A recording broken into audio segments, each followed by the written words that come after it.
North Carolina's firing Mack Brown. Matt Zenitz broke that story earlier today. Everyone else cited him, but, one pretty noteworthy person in the space that has trouble doing that. So, whatever.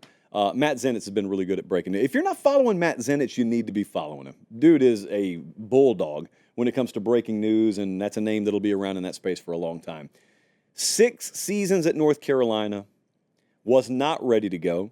As recently as this week, he had publicly said, I don't want to go anywhere. I'm still in it. My heart's still in it. And then Bubba Cunningham, the athletic director there, made the decision that you're not going to do it here anymore. So I think this thing felt like it peaked a couple of years ago. They were the number 11 class in recruiting in 2022. They were 9-5 that year. Things had slipped off a little bit, obviously. They made a lot of staff changes this past cycle, weren't good defensively at all. Gene Chizik was out. Jeff Collins was in. They were what they were this year. So it's not the biggest shock in the world because the results weren't there. But I got to tell you something. I'm really emotionally tied to this one. And I didn't talk about it a lot this year. It may even be unprofessional. That's okay. I've never called myself a journalist for that reason. Because there's some of these guys I really like. Mack Brown, I really like. So I couldn't even objectively cover Mack Brown in North Carolina. I could be critical of him, but I didn't want to be. Let me put it that way. So I got to tell you a story now that this tenure has come and gone. We went there in the spring. We went to Chapel Hill in the spring. It was my first time there.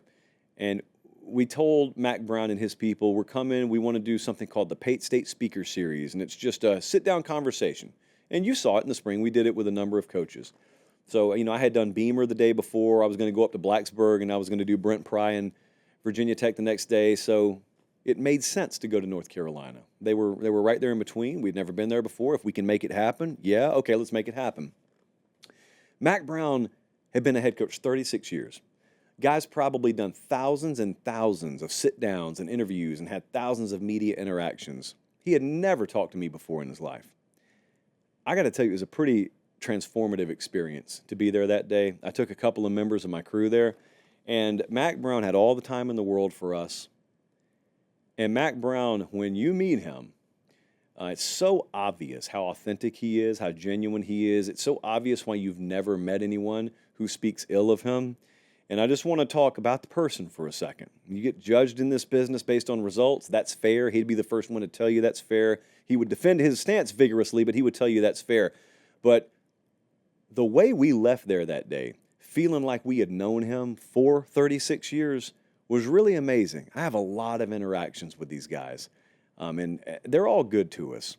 Mack Brown was good to us in a way that your grandfather is good to you. Mack Brown was good to us in a way above and beyond how anyone should feel the need to be good to us.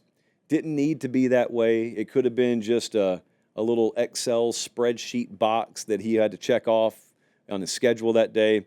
But just the wisdom, the applied knowledge, that's what wisdom is, of lessons he had learned through his career, a lot of advice, just brilliant perspective on everything from rulemaking and the inconsistency behind that in some cases, to the shifts in the world of revenue sharing and NIL, how you develop players, how you recruit players, how you sell your program and your vision to them, how you handle staffing, how you fire someone on your staff when it's time to, how you maintain a standard, how you reflect the standard that you want brought out from the rest of your organization. Just so much stuff that you're sitting there.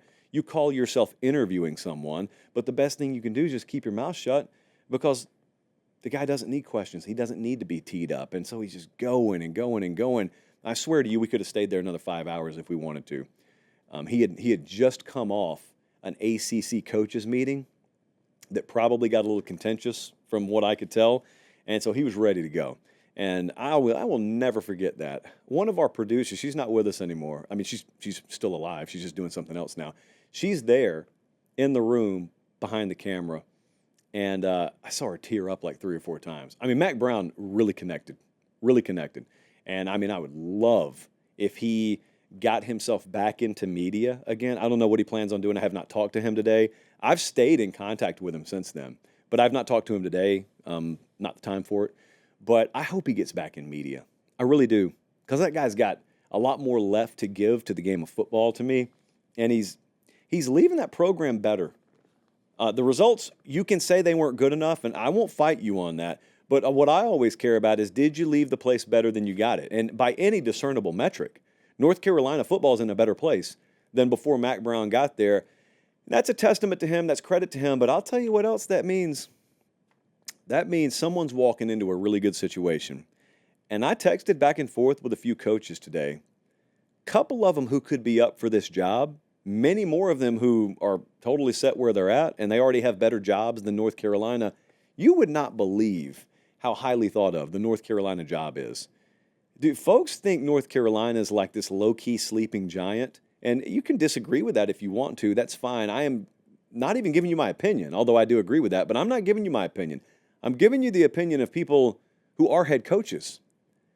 I talked to like 7 or 8 of them today about this, and they all pointed out that Arizona and the Carolinas are 2 of the most underrated recruiting hotbeds in America. It's been that way for a long time. We are entering the world of revenue sharing, where even if you can't fully get your boosters on board with like being all in for football, it still will matter, but to a certain degree, it doesn't matter as much because you're still going to have a lot of money to pay guys. You're in a great place to live. Coaching staffs love it there. Some of them keep their homes there even if they go elsewhere. But think about this part. You can make really good money there. You can recruit really good athletes there. It's a world-class education that you're selling.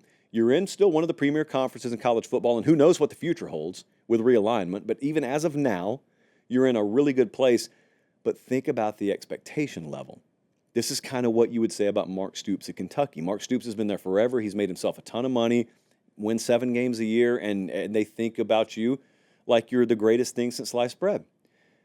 At North Carolina, I would say the expectation level would be like a little bit higher than that, but no one is demanding national championships from you when you come in there. If you win one, that's wonderful, and they'd rename the city after you. But it's the resource pool, the salary pool for assistants, the ties geographically to recruiting, the institution, and then the expectation level. And those are calibrated at such a level, respectively, that it's very attractive for a lot of head coaches. Dan Mullen's name, I think, will be tied to this. There's been a pretty widely held belief in the industry that Dan Mullen has looked at this job and has thought it to be interesting. Now, that may get shot down tonight. He may say, nope, no interest tonight. Because I'm not telling you it's some guarantee. I'm saying there's probably interest there. I think there would be big interest from a Barry Odom, who has done great things at UNLV. And I think John Summerall at Tulane is a future superstar wherever he goes at the power level. I think Alex Golish is another name that's very high on my list. I haven't heard Golish specifically tied to this job. The other 3 I kind of have. But I'd look at him. I'm saying if I ran North Carolina, I'd look at all those guys. I would lean younger, only because I want a guy there for the long term. It's not like Mullen's 70 years old or anything like that. But those are the names I'd look at. Those are the names that I think will be tied to it. And that's just kicking around a few rocks today. I'm sure there will be many more names that surface here.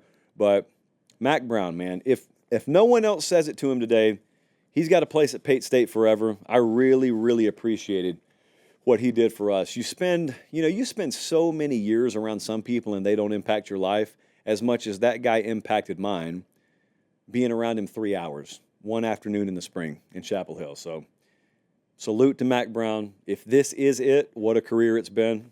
Nearly 4 decades just of head coaching experience and a national championship winner. And now what do we have? We've got Dabo and Kirby as the only active head coaches who have ever won a national title. But yet, if you haven't won one, people will ask, what have you won? What have you won?